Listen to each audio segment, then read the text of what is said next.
Hello everyone, welcome to Physics Classroom by Visvesh Jamwar sir. Feel the physics with ease.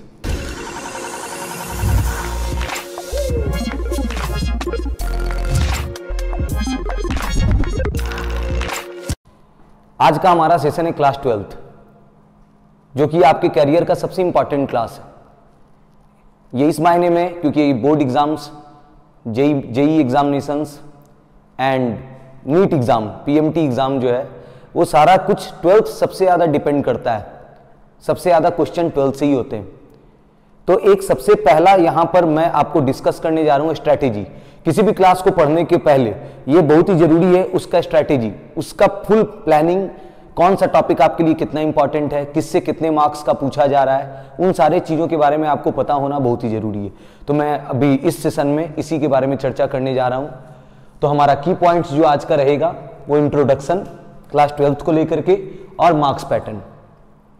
मेरी पूरी कोशिश रहेगी मैं बोर्ड एग्जाम्स को भी कवर करूंगा, साथ में जेई एग्जाम जो है, ज्वाइंट एंट्रेंस इंजीनियरिंग एग्जामिनेशंस हो गए जैसे जेई मेन, आईआईटी, इन चीज़ों पे भी आपको काफ़ी हेल्प मिलने वाला है। और साथ ही साथ जो नीट एग्जाम है, पीएमटी एग्जाम है, प्री मेडिकल टेस्ट का जो एग्जाम होता है 12th के बाद, तो उसमें भी आपको बहुत ही हेल्प मिलने वाला है। मैं ऑलमोस्ट सारे पॉइंट्स को कवर करूंगा। आप अगर हमारे वीडियो को पूरी तरह देखते हैं तो मुझे नहीं लगता है कि आपको इसके बाद किसी तरह का कोई भी प्रॉब्लम आपके सामने रहेगा। तो चलिए शुरू करते हैं बिना वक्त ज़्यादा बर्बाद किए हुए। First of all introduction, class 12th आपको कौन सा टॉपिक पढ़ना है, मैं आपको कौन से टॉपिक को पढ़ाऊंगा, 1 बाय 1 हमारा वीडियो आपके सामने आते चला जाएगा। इसके लिए आप हमारे चैनल को सब्सक्राइब कर लीजिए ताकि कोई भी न्यू अपडेट्स अगर हमारे तरफ से आता है, कोई भी वीडियो आता है तो वो आपको मैसेज मिल सके यूट्यूब में। तो आइए शुरू करते हैं इंट्रोडक्शन। तो आप यहाँ पर हमारे बोर्ड पे ये देख रहे हैं सारे टॉपिक्स को जो क्लास 12th में हमें पढ़ना है। उसमें 1 बाय 1 सारे टॉपिक्स को देख लेते हैं। सबसे पहला टॉपिक है इलेक्ट्रोस्टैटिक्स। इस टॉपिक में अगर देखा जाए तो हमारे अलग अलग चैप्टर रहेंगे। जैसे हम लोग इस टॉपिक में सबसे पहले जानेंगे चार्ज के बारे में, उसके बाद electric field and potential, Gauss law, capacitor. ये सारा टॉपिक्स हमारा कहलाता है इलेक्ट्रोस्टैटिक्स। इससे 8 नंबर के सवाल पूछे जाते हैं बोर्ड एग्जाम्स में। मैं अभी पहले बोर्ड एग्जाम्स के बारे में बात कर रहा हूं, उसके बाद मैं आपको लास्ट में कॉम्पिटिटिव एग्जाम के बारे में भी बता दूंगा।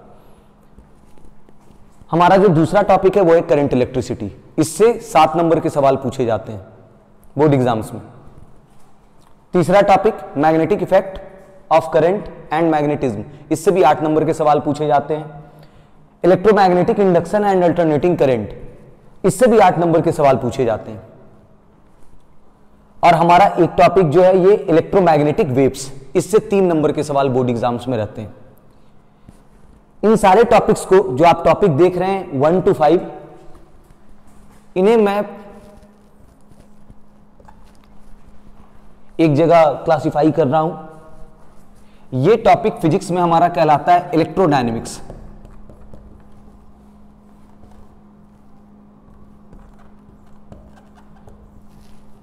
और मैं आपको बता देना चाहूंगा सबसे ज्यादा क्लास 12 फिजिक्स में समय जो लगता है वो इलेक्ट्रोडायनेमिक्स में लगता है। अगर आप मेन कोर्स में आकर के अगर बात करें, क्लासेस आप अगर अटेंड कर रहे हैं क्लास 12th का, तो almost teachers electrodynamics 6 month minimum time 6 month जाता है हमारा क्या में इलेक्ट्रोडायनेमिक्स में। जो 12th का ऑलमोस्ट 60% क्लासेस डिलीवर होते हैं इलेक्ट्रोडायनेमिक्स को लेकर के। इन्हें इलेक्ट्रोडायनेमिक्स इसलिए कहा जाता है क्योंकि आपका ये जो 5 यूनिट है, इन 5 यूनिट में जो सबसे बेसिक जो चीज है जिसके बारे में पढ़ा जाता है चार्ज, ये सारे टॉपिक्स चार्ज से एसोसिएटेड है। उसके बाद हमारा टॉपिक है ऑप्टिक्स। ऑप्टिक्स से आप देख सकते हैं 14 मार्क्स के सवाल पूछे जाते हैं। अब यहां पर आप आ जाइए, dual nature of matter, atoms and nuclei, electronic devices और कम्युनिकेशन सिस्टम। इन चीजों को हम लोग पहले, इन चीजों को आप चाहिए तो इसको भी शामिल कर सकते हैं। यह हमारा कहलाता है मॉडर्न फिजिक्स।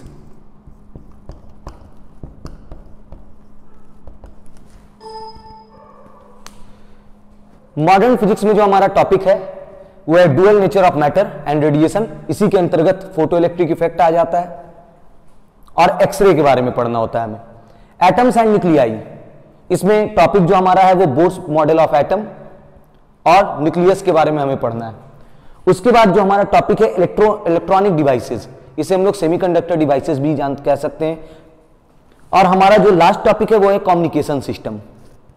अगर देखा जाए तो डुअल नेचर ऑफ मैटर से 4 नंबर के सवाल पूछे जाते हैं, एटम्स एंड न्यूक्लियाई से 6 नंबर के सवाल पूछे जाते हैं, इलेक्ट्रॉनिक डिवाइसेस से 7 नंबर के सवाल पूछे जाते हैं और कम्युनिकेशन सिस्टम से 5 नंबर के सवाल पूछे जाते हैं। यानी आप यहां पर गौर कर सकते हैं कि ये जो इलेक्ट्रोडायनेमिक्स है 1 to 5, इसमें आप अगर टोटल मार्क्स को अगर आप जोड़ें तो 8, 8, 8, 24 और 7, 31 और 3, 34, यानी 34 मार्क्स का जो हमारा प्रश्न जो रहता है वो रहता है इलेक्ट्रोडायनेमिक्स से। ऑप्टिक्स से 14 मार्क्स के सवाल रहते हैं और मॉडर्न फिजिक्स से आप अगर देखिए तो 6 और 4 10, 7 17 और 5 22, यानी 22 मार्क्स के सवाल आपके रहते हैं मॉडर्न फिजिक्स से। तो कोई भी ऐसा टॉपिक नहीं है जिसको हल्के में लिया जा सकता है, इन सारे टॉपिक्स पे मेहनत करना बहुत ही जरूरी है।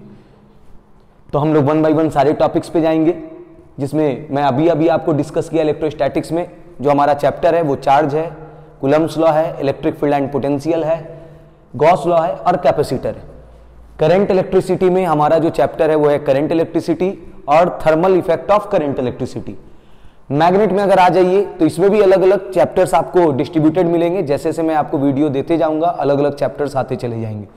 जैसे उसमें हम लोग परमानेंट मैग्नेट के बारे में पढ़ेंगे, मैग्नेटिक इफेक्ट ऑफ करंट के बारे में पढ़ेंगे, मैग्नेटिक प्रॉपर्टीज ऑफ मैटर के बारे में पढ़ेंगे, मैग्नेटिक फील्ड के बारे में पढ़ेंगे, इलेक्ट्रोमैग्नेटिक वेव्स ये एक चैप्टर है, ये electromagnetic induction and alternating current ये 2 चैप्टर हो गए। ऑप्टिक्स में आपको 3 चैप्टर मिलेगा, reflection and refraction of light, geometrical instruments, आप उसको ऑप्टिकल इंस्ट्रूमेंट्स कह सकते हैं, और तीसरा है wave optics. Dual nature of matter में फोटो इलेक्ट्रिक इफेक्ट आपका टॉपिक हो गया, एक्सरे हो गया, atoms and nuclei, electronic devices, semiconductor और कम्युनिकेशन सिस्टम। तो आइए शुरू करते हैं पहले चैप्टर से, इलेक्ट्रोस्टैटिक्स। तो यहां पर हम लोग सबसे पहले देखने जा रहे हैं इलेक्ट्रिसिटी। इलेक्ट्रिसिटी क्या है? इलेक्ट्रिसिटी वो ब्रांच है फिजिक्स का, the branch of physics in which we study about the charges. एक ऐसा ब्रांच फिजिक्स का जिसमें हम अगर चार्ज के बारे में हम लोग पढ़ते हैं तो वो कहलाता है इलेक्ट्रिसिटी। जैसा कि आप लोग 11th में देखे थे, अगर मोशन के बारे में हम लोग पढ़ते हैं या बॉडी इक्विलिब्रियम के बारे में हम लोग पढ़ते हैं, वो सारा चीज आ जाता है मैकेनिक्स के अंतर्गत। अगर आप साउंड के बारे में पढ़ रहे हैं वो आ जाता है, उस ब्रांच को हम लोग अकॉस्टिक कहते हैं। अगर हीट और टेम्परेचर के बारे में पढ़ रहे हैं तो वो आ जाता है फिजिक्स के थर्मोडायनेमिक्स ब्रांच के अंतर्गत आ जाता है। उसी प्रकार फिजिक्स का वो ब्रांच जिसमें हम लोग चार्ज के बारे में पढ़ रहे हैं उसे हम लोग कहते हैं इलेक्ट्रिसिटी। तो what is electricity? The branch of physics in which we study about the charges is called electricity. अब ये हमारा इलेक्ट्रिसिटी जो है ये बहुत बड़ा पोर्शन, तो इसे फिजिक्स में 2 कैटेगरी में बांटा गया है। एक हमारा कहलाता है स्टैटिक इलेक्ट्रिसिटी, या उसी को हम लोग इलेक्ट्रोस्टैटिक्स भी कहते हैं या इलेक्ट्रोस्टैट भी कहते हैं, और एक कहलाता है करंट इलेक्ट्रिसिटी। तो आइए जानते हैं स्टैटिक इलेक्ट्रिसिटी के बारे में। स्टैटिक इलेक्ट्रिसिटी या फिर इसे इलेक्ट्रोस्टैटिक्स भी कह सकते हैं, ये क्या होता है? तो आप जैसा कि देख रहे होंगे यहां पर इलेक्ट्रिसिटी, तो इलेक्ट्रिसिटी के बारे में अभी मैंने चर्चा किया, the branch of physics in which we study about the charges. तो ये तो श्योर है कि हम लोग पढ़ने वाले हैं चार्ज के बारे में, लेकिन आप आगे एक टर्म देख रहे होंगे स्टैटिक। स्टैटिक मीन्स अगर देखा जाए तो स्टैटिक का हिंदी होता है स्थिर।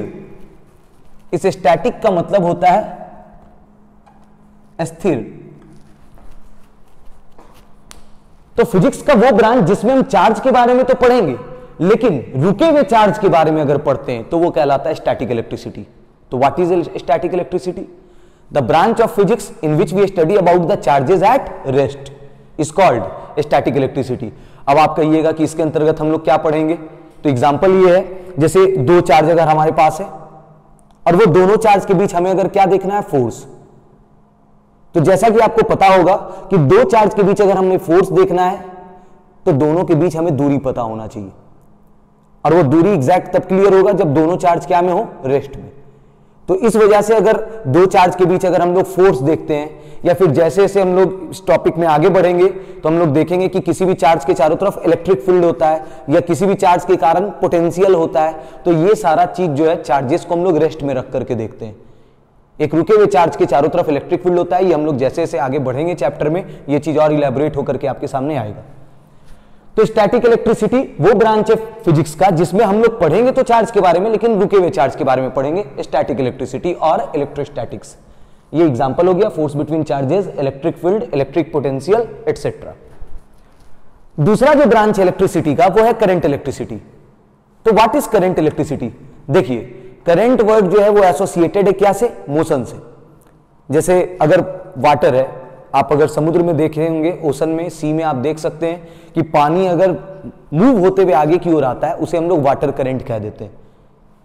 यानी current word is associated with motion. तो चूंकि ये क्या है? इलेक्ट्रिसिटी है, that means the branch of physics in which we study about the charges but with charge, moving charge. जो चार्ज हमारा क्या में है? मोशन में, then that is called current electricity. The branch of physics in which we study about the charges in motion. और इसमें क्या था? The branch of physics in which we study about the charges at rest. तो हम लोग पढ़ेंगे तो charge के बारे में ही, ये दोनों इलेक्ट्रिसिटी है जिसमें हम लोग पढ़ेंगे चार्ज के बारे में, लेकिन रुके हुए चार्ज के बारे में पढ़ते हैं तो स्टैटिक इलेक्ट्रिसिटी, और मूविंग चार्जेस के बारे में पढ़ेंगे तो करंट इलेक्ट्रिसिटी। अब एग्जांपल इलेक्ट्रिक करंट, जो कि आगे हम लोग नेक्स्ट चैप्टर में देखेंगे। हीटिंग इफेक्ट ऑफ करंट, ये भी हम लोग जैसे जैसे आगे बढ़ेंगे वो चैप्टर्स के अंतर्गत आपके सामने आएगा। तो हम लोग जो है सबसे पहले देखने जा रहे हैं इलेक्ट्रोस्टैटिक्स।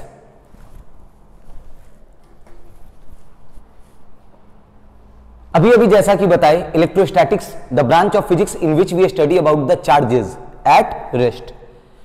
तो सबसे पहला पोर्शन हमें 12th क्लास में यही पढ़ना है, इलेक्ट्रोस्टैटिक्स। इसके अंतर्गत जैसा कि मैंने आपको बताया 3 chapter, electric field and potential, Gauss law, capacitor. तो chapter 1 electric field and potential, इसी चैप्टर में हम लोग पढ़ेंगे चार्ज के बारे में, कूलम्ब्स लॉ के बारे में, electric field and potential, electric field और पोटेंशियल के बीच रिलेशन, डायपोल, इक्विपोटेंशियल सरफेस, ये सारा चैप्टर्स का मेन की पॉइंट है। तो आइए सबसे पहले इलेक्ट्रिक फील्ड एंड पोटेंशियल पढ़ने के दौरान इसका सबसे पहला टॉपिक हम लोग देखने जा रहे हैं इलेक्ट्रिक चार्ज। अब ये बहुत जरूरी है, चार्ज के बारे में जानना बहुत जरूरी है, क्योंकि हम लोग जो टॉपिक देखने जा रहे हैं इलेक्ट्रोडायनेमिक्स, जैसा कि मैंने आपको बताया सबसे लंबा पोर्शन 12th क्लास में इलेक्ट्रोडायनेमिक्स, ऑलमोस्ट 60% जो टाइमिंग है वो इलेक्ट्रोडायनेमिक्स में ही जाता है।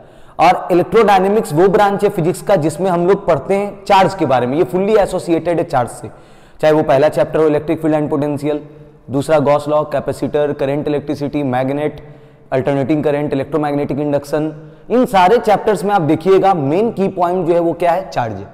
तो ये जानना बहुत ही जरूरी है कि चार्ज क्या है। First of all what is the definition of charge? Charge है क्या? What is charge?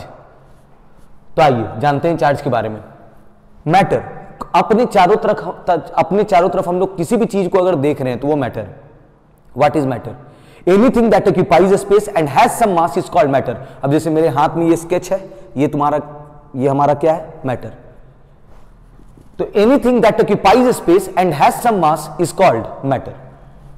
हम अपने चारों तरफ कुछ भी देख रहे हैं, चाहे बेंच हो, फर्नीचर हो, मेरे हाथ में स्केच हो, या इवन हमारा बॉडी है, या फिर आप गैसेस जो देख रहे हैं, जो एयर है, एक बॉटल को अगर खाली कर दिया जाए, उसके ढक्कन को अगर बंद कर देते हैं, फिर आप उसे प्रेस कीजिए, वो प्रेस नहीं होगा पूरी तरह, क्योंकि वो भी स्पेस ऑक्यूपाई कर रहा है, एयर भी। तो गैस भी मैटर है। तो हम लोग कुछ भी अपने चारों तरफ देख रहे हैं जो स्पेस ऑक्यूपाई कर रहा है और जिसमें कुछ मास है, वो मैटर है। जैसा कि जॉन डाल्टन के द्वारा ये बात बताया गया था, ये आपको केमिस्ट्री में ये बात पता है, व्हाट इज मैटर किन चीजों से बना हुआ है? तो वो क्या है? एटम। कोई भी मैटर, जैसा कि आप जानते हैं कोई भी मैटर क्या से बना हुआ होता है? एटम से। कोई भी मैटर एटम से बना हुआ होता है।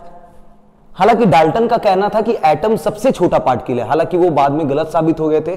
जैसे जैसे रिसर्च आगे बढ़ा, जिस तरीके से रिसर्च आगे बढ़ा, आप देखिए बाद में ये बात पता चला कि नहीं, मैटर जो है वो भी, मैटर क्या से बना हुआ है? एटम से। और जो एटम है वो भी उससे, वो क्या से बना हुआ है? इलेक्ट्रॉन, प्रोटॉन और न्यूट्रॉन। एटम खुद जो है ये सबसे छोटा पार्टिकल नहीं है। एटम खुद बना हुआ है क्या से? इलेक्ट्रॉन, प्रोटॉन और न्यूट्रॉन के मिलने से क्या बनता है? एटम। और एटम्स के मिलने से क्या बनता है? मैटर।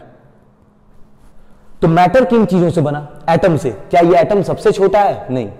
एटम जो है वो खुद क्या से बना हुआ है? इलेक्ट्रॉन, प्रोटॉन और न्यूट्रॉन से। इलेक्ट्रॉन किन चीजों से बना हुआ है? तो इलेक्ट्रॉन जो है वो सबसे छोटा पार्टिकल है। इलेक्ट्रॉन कभी भी आप आगे पढ़ाई पढ़िएगा तो आप देखिएगा कि ऐसा कहीं पर भी नहीं आएगा कि electron is further divisible. No, electron further divisible नहीं है, इलेक्ट्रॉन सबसे छोटा है।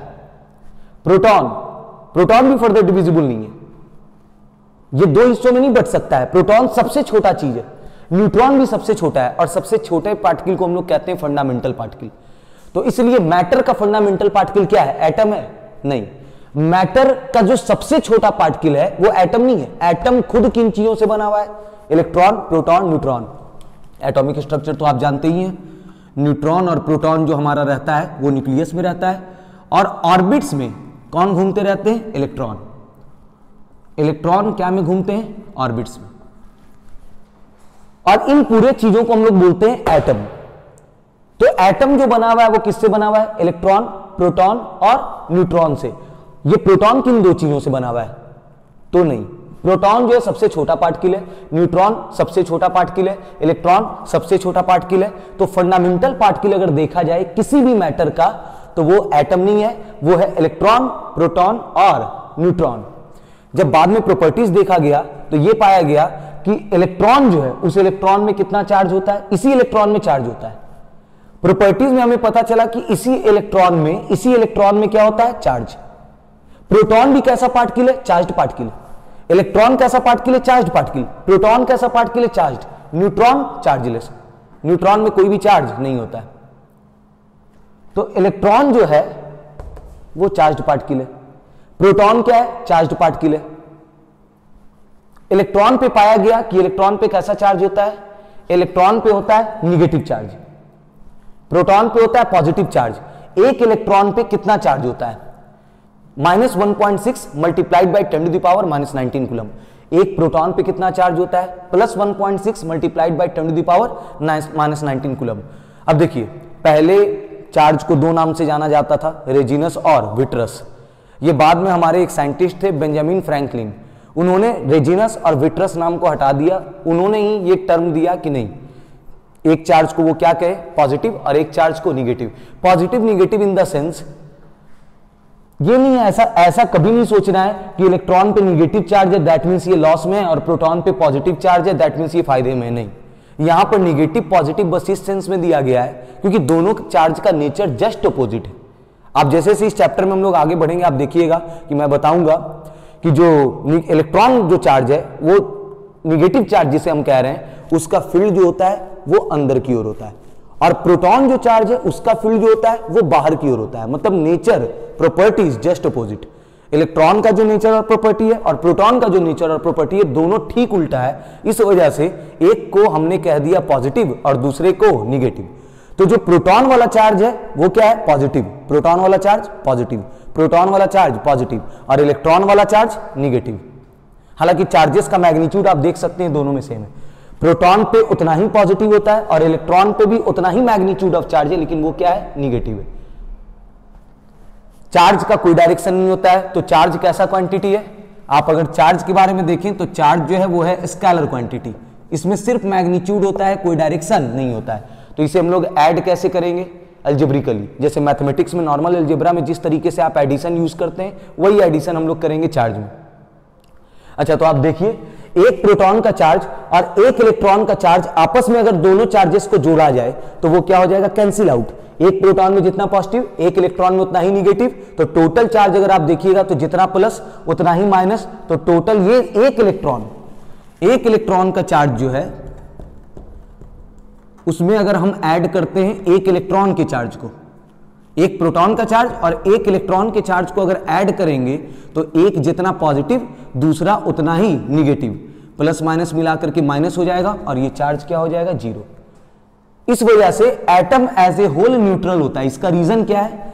आप लोग जैसा कि जानते हैं एटॉमिक स्ट्रक्चर में ये बात पढ़े होंगे कि किसी भी एटम में जितना प्रोटॉन उतना ही इलेक्ट्रॉन किसी न्यूट्रल एटम में, तो इसलिए जितना पॉजिटिव उतना ही निगेटिव, तो टोटल चार्ज मिलाकर के क्या हो गया, जीरो। तो जब टोटल चार्ज जीरो हो गया तो एटम को इस वजह से हम लोग न्यूट्रल कह देते हैं। और जब एटम न्यूट्रल है तो उन्हीं एटम से बना हुआ है मैटर, तो मैटर भी न्यूट्रल है।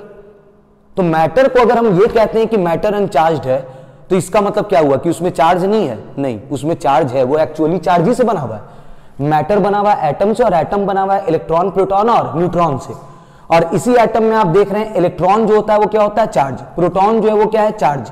तो चार्ज से के ही मिलने से एटम बना, और एटम के ही मिलने से मैटर बना।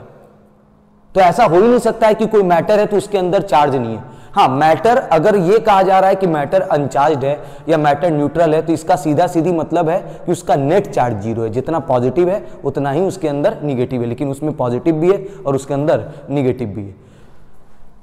तो अब यहां पर हम लोग जैसा कि देखना चाह रहे हैं डेफिनेशन क्या होगा चार्ज का। तो चार्ज है क्या? चार्ज एक्चुअली क्या है? चार्ज दो ही चीजों की वजह से, या तो वो इलेक्ट्रॉन की वजह से, या तो फिर चार्ज प्रोटॉन की वजह से, और कोई तीसरा चीज है ही नहीं। तो चार्ज है क्या? तो charge is the fundamental particle of any matter. कोई भी मैटर क्या से बना हुआ है? एटम से। और एटम जो बना हुआ है वो इलेक्ट्रॉन, प्रोटॉन और न्यूट्रॉन, और उसमें वही इलेक्ट्रॉन और प्रोटॉन आप देखिए वही क्या है, चार्ज। और इलेक्ट्रॉन, प्रोटॉन और न्यूट्रॉन को ही तो हम लोग फंडामेंटल पार्टिकल कहते हैं। सबसे सूक्ष्म पार्टिकल को, सबसे छोटे पार्टिकल को फंडामेंटल पार्टिकल कहते हैं।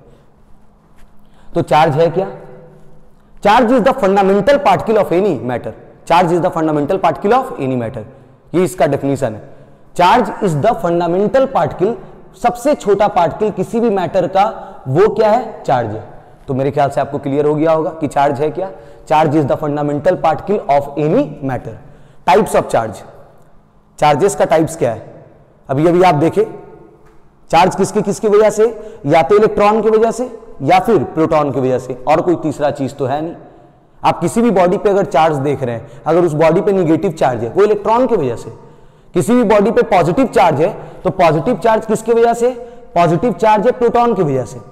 तो टाइप्स क्या है चार्ज का? यही दो टाइप्स है, एक पॉजिटिव चार्ज और एक निगेटिव चार्ज। पॉजिटिव चार्ज क्या है? Charge on proton is called positive charge. Negative charge क्या है? Charge on electron is called negative charge. तो आप समझ गए types of charge, positive charge, charge on proton, negative charge, charge on electron. अब देखिए ऐसा यूनिट क्या है चार्ज का? चार्ज का ऐसा यूनिट है कूलम्ब। ये किनके ऑनर में रखा गया? Named in the honour of Charles Augustin de Coulomb. एक साइंटिस्ट हैं चार्ल्स अगस्टिन डी कूलम्ब, उन्हीं के ऑनर में चार्ज का ऐसा यूनिट क्या रखा गया? कूलम्ब। यानी हम लोग चार्ज को मेजर करते हैं क्या में? कूलम्ब में। ये ऐसा यूनिट है चार्ज का। अब आइए बात करते हैं चार्ज के सीजीएस यूनिट के बारे में। तो चार्ज का सीजीएस यूनिट क्या है? Electrostatic unit. CGS unit of charge electrostatic unit. CGS unit of charge electrostatic unit. इसे शॉर्टकट में हम लोग क्या लिखते हैं? ईएसयू। शॉर्टकट में इसे हम लोग लिखते हैं ईएसयू। ऐसा unit of charge coulomb, CGS unit of charge ईएसयू। अच्छा, एक रिलेशन है हमारे सामने एसआई यूनिट के बीच और सीजीएस यूनिट के बीच। जैसे आप लोग देखते हैं ना, एक न्यूटन हो गया फोर्स का ऐसा यूनिट, और फोर्स का सीजीएस यूनिट जो हो गया वो क्या है? डाइन। तो एक रिलेशन है ना, 1 न्यूटन बराबर 10⁵ डाइन। मास का ऐसा यूनिट क्या है? किलोग्राम। सीजीएस यूनिट क्या है? ग्राम। एक रिलेशन है एसआई और सीजीएस के बीच में कि 1 किलोग्राम बराबर 1000 ग्राम। तो उसी प्रकार कूलम्ब और ईएसयू के बीच क्या रिलेशन है? कोई ना कोई तो रिलेशन होगा ही, तो वो रिलेशन भी है। आप देखिए, 1 कूलम्ब बराबर 3 × 10⁹ ईएसयू ऑफ चार्ज। 1 कूलम्ब बराबर 3 × 10⁹ ईएसयू ऑफ चार्ज। 1 कूलम्ब बराबर 3 × 10⁹ ईएसयू ऑफ चार्ज। तो ये एक रिलेशन हो गया एसआई यूनिट और सीजीएस यूनिट ऑफ चार्ज के बीच। हालांकि कुछ और भी अदर यूनिट्स है, प्रैक्टिकल यूनिट जो हम लोग ज्यादातर यूज करते हैं न्यूमेरिकल्स वगैरह में, वो क्या है? आप कई जगह पे देखिएगा मिलीकूलम। 1 मिलीकूलम इसको डिनोट करते हैं एमसी से, मिलीकूलम। और 1 मिलीकूलम बराबर 10⁻³ कूलम। और 1 माइक्रोकूलम बराबर, 1 माइक्रोकूलम बराबर, माइक्रोकूलम को हम लोग डिनोट करते हैं माइक्रो को म्यू से और कूलम सी। माइक्रो का मतलब हो गया 10⁻⁻⁶। तो 1 माइक्रोकूलम बराबर 10⁻⁻⁶ कूलम। 1 मिलीकूलम बराबर 10⁻⁻³ कूलम। तो ये हुआ चार्ज।